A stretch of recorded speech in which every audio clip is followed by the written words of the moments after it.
Bookshelf. I'm Ariel Roshi, and today I'm going to be interviewing Jim Benton, and he's the author of The Attack of the Stuff and the Fan Club Batman Squad, and a lot more wonderful books. And today I'm going to be asking him a bunch of questions, and I'm not going to accomplish it sitting right here. Bye.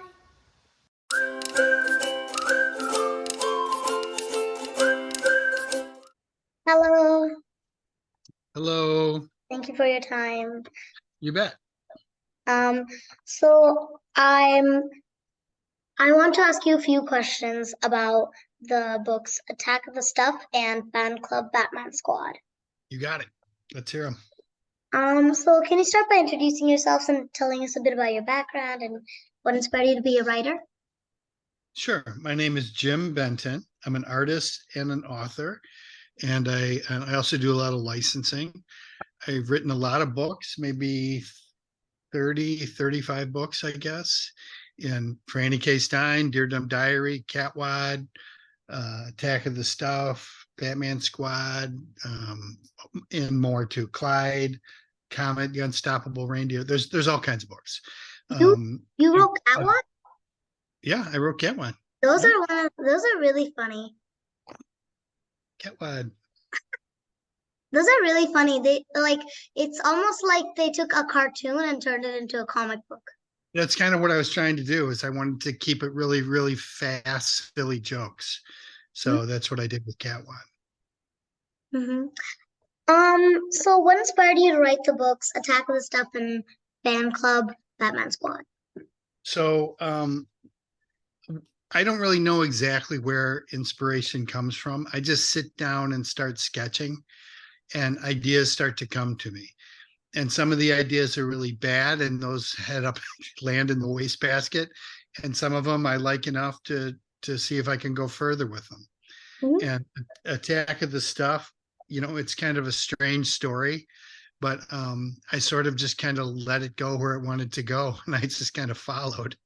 It's actually pretty funny. Like, if you think about it, a duck and orange sales clerk saved the world and fixed the internet. Right. Yeah.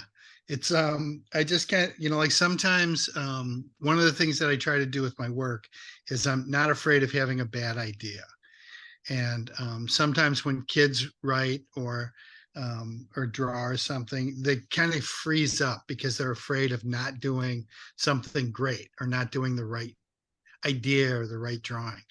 But the truth is that if you just let yourself go, give yourself permission to do anything, you'll find good ideas where you didn't think there were any, sort of hiding.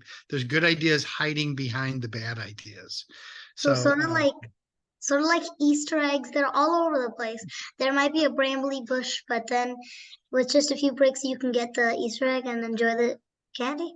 Yeah, well said. I think that's and with Attack of the Stuff, I just kind of let myself keep having crazy ideas and letting it go the way it wanted to go. So how did you come up with the titles? Originally, Attack of the Stuff was just called Bill Waddler. It was just the character's name. But the publishers thought that wasn't like flashy enough. That wasn't a good enough title. So they sent me back to the drawing board to think of new titles. And so I came up with Attack of the Stuff. I think that's actually a pretty good title, considering how, it's like with the way they're all complaining. I think that someone under that sort of pressure would feel like he's being attacked. Yeah, constantly. All they do is complain. All the things do is complain. Can you imagine what your life would be like if everything around you was constantly complaining? I think my book would complain that I put dog-eared pages to bookmark them. I'm sure it would. It'd complain about everything.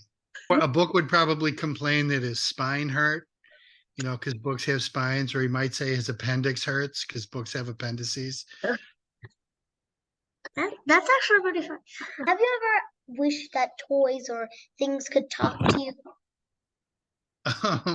Yeah, I think when I was little, I wished that my toys would come to life, or that you could talk to them. I think that when kids are real little, they talk to their toys, whether the toys talk back or not. True. Sometimes my sister does that to her stuffed toys. Right. So how did you come up with the idea for the dinner stick? And have you ever tried to eat or play with one? No, I was just kind of thinking about that he would be so desperate, for something to eat, and he doesn't know what he's doing. That's just what he would try. Yeah. Over here, the dinner stick. Yeah. Right. Right. Yeah. And where did you come up with the idea of him dreaming about farting snakes? Again, it's one of those things that every time I thought of something, if it was crazy and dumb, I just did it. I just kind of let it happen anyway. Mm-hmm. And I think that sometimes, do you like to draw or write? I like to sometimes just write. There's a few drafts of a book I've got so far. Yeah. Sometimes it's fun to just let yourself go and don't worry about if it's going to be, if other people will like it or if other people will understand it. You can fix that later. And True. just kind of give yourself permission to do any sort of idea you think of. True. You can always, that's true that you can always fix it later. But it'd be kind of annoying if I used a pen, then I wouldn't be able to erase. I'd have to go back and write the entire thing again. Right. So, why'd you pick like all the bright colors? Like, where'd you get the idea for them? Or did you just let your colors go like you did with your? The same thing. I like bright colors. I like, happy, bright colors. The colors in Catwad, I think, are brighter than the ones in Attack of the Stuff. Mhm. But yeah, I just love colors. True. I think that we can all see that it's like you're expressing your love of colors through the book, sort of. Hmm. Can you tell me where you got the idea for a cotton candy machine that makes mustaches? I wish I could. I have no idea. It's just kind of like I Cotton say, candy machine that made mustaches. Then, when you fell, you could eat it. right, right. I think it's I don't know where ideas come from. I really don't. I just kind of think them. Well, I think that your thinkum part is good. Good. Thank you very much. So why did you choose for the internet to be a she instead of he? Um, I guess I don't know. I just for me that dog, the government dog, is like sort of mean and loses his temper easily. And I just thought that that would make him angrier. True. He's he was tell him to stop talking like that. Right. The internet is a she, you jerk. Yeah. Yeah. Do you think that the internet is a girl or a boy? I would say that the internet is non-binary. Oh, Sometimes it neither. is boy days and sometimes it is girl days, I would say. Yeah. Okay. Yeah, I can see that too. Sometimes the internet can be very boyish and stubborn and it just doesn't stop loading. And then that little icon pops up and says, do you want to wait or do you want to exit page? And that's the boy part? I think that would be a very boyish day. Yeah. Okay. What's the girlish part of the internet? I don't know, when it's just shows that just goes on with all those colors. When you Mhm. just ask for a certain color, it's like, okay, but here's are all these more colors. Sort of just offering more. I don't know. So can you tell us about your process of writing the book? Yeah, sometimes with books, I get an idea, and this especially happens with Dear Dumb Diary and Franny. So I need to know Franny K. Stein. So that's this one right here. Mm-hmm. So those stories work in such a way that I really kind of have to know how it's going to end from the very beginning because I'm writing to the end. And so I write down really rough ideas really fast, and they can be scribbly, and I can misspell stuff, and I don't really care. And then when I'm typing, I try to get the idea down as quickly as I can. And if I think that there has to be something funny in a certain spot, but I can't think of anything funny, I just write uh, something funny happens here. And then later when I come back into rewriting, then I'll just, maybe at that point I'll feel funnier and I'll have a funny idea. But then when I come back, then I fix everything. Mhm. So with Attack of the Stuff, that was a little bit different. Attack of the Stuff was sort of like sleepwalking. I just kind of let the ideas come and I just sort of, put them down. I had no idea where the story was going. I had no idea how long or short it was going to be. I just kind of let myself write. Well, So, by saying sleepwalking, it's a good thing that you didn't walk off a cliff. right, it's a very good thing. Instead of walking off a cliff, you literally walked up to an empire and fell under the king's crown, sort of. At Yeah, least with this book. right. So anyway, I think it depends on the book. I write different ways for different books. Hmm. That's actually a really nice way, and I like your way of like writing down like something funny happens here. That's a very smart way. I should add like because in my draft that I have so far, I have no clue what should happen next. But I know that in the end, I want him to find a key which will let him get into something, and there should be some sort of war they're stopping. Yeah. So those parts. So you write down the parts that you know. But sometimes if you get stuck when you're writing a story, then you might put the story down and you'll go watch TV or play video games or something. But if you want to stay there in front of your computer or at your drawing table, your writing table or whatever, you need to figure out ways to keep going. So you can write something funny happens here or something scary here or a new thing will be discovered here, and don't stop, just keep going and get those rough bricks in place and then go back and fix those things that we're missing. Hmm. Like sort of like it's like a gap in the tooth, but then eventually the tooth will grow back. I think that's a good way to look at it. Yeah. Um, so how long did it take to write the book? um most most of the books I write take about 3 or 4 weeks to write, and then it takes again that long to illustrate them. Hmm. So Attack of the Stuff was probably 2 months or 3 months. I'm doing other stuff at the same time. Mhm. So maybe 2 or 3 months. Okay. How did you come up with the character Ernest Fan from Fan Club Batman Squad? So DC asked me if I would write a book for them based on one of the DC characters because they liked how I wrote funny stuff. So I said, okay, but it's got to be Batman. And they said, well, we have a lot of other characters, Jim. And I said, nope, it's got to be Batman because that's what I read as a kid. That's what I liked the best. And so one of the things that a publisher like DC has to be really careful about, Batman's a super important character to them. And Batman has a really, really long history. And everything that you write about Batman has to agree with the rest of that. They call it the canon, right? So it's sort of like a bunch of stories have to just fit in, and some of them can't be different versions. They can be a little bit different, but there's a lot of things that you just can't mess with in Batman. So what I did is I didn't write about Batman. I wrote about a kid who really likes Batman. And so my kid, Ernest, he tries to teach other kids about Batman. So it's okay if Ernest is wrong sometimes, right? Because I'm not writing about Batman. I'm writing about a kid who's talking about Batman.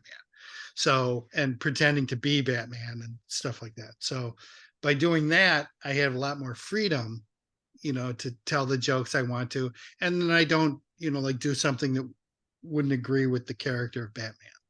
Hmm. And I think that it's one of the funny parts that you did was when he thought he was miles up, when he was literally like Yeah. up. He's just on top of his dresser. Yeah. Ernest has a pretty good imagination. True, but I sometimes overreactive. Yeah. When they were just when him and his friend were just running around and kicking in the air, pretending they were kicking werewolves in the face. Right. Right. Yeah. I can't quite tell if Ernest is smart or not because some of the stuff that he does seems like he's not connected to reality very well. But the truth is he does get the job done. So even as the writer, I'm not quite sure what Ernest understands and what he doesn't understand. It's sort of like when you, I think, like you said, the story took ahead of itself, and the story decided to keep, I don't know, a blanket over this surprise, and you have no clue what's going to happen next. Right. Yeah. When he said that not in high heels we won't, Right. about that joke, that was also pretty funny. Some of the things in that, like Ernest Fann, you understand his name, but some of the other characters, like the babysitter's name is Harriet, and that's named after the housekeeper from the Batman TV show. Her name was Aunt Harriet. Oh. And the dog's name is Westy, and I named him after Adam West, who was the actor that played Batman in the TV series. And his friend Jack is named after Joker's real name, which is Jack. Well, it seems like you actually found a way to bring Batman into your stories. It's sort of all hidden in there. Yep. Was it intentional when you said Ernest Fan, as in a fan of Batman, or was it like just popping out? No, it's intentional. It's to sort of make a joke on the fact that he is an Ernest fan. You know, he really means it, and Batman, the Batman that he feels strongly about is the one that I liked when I was a kid. So, you know, he's all about justice. He's all about doing the right thing. He's all about protecting the innocent. And that's the Batman that Ernest likes. It's the same one that I liked.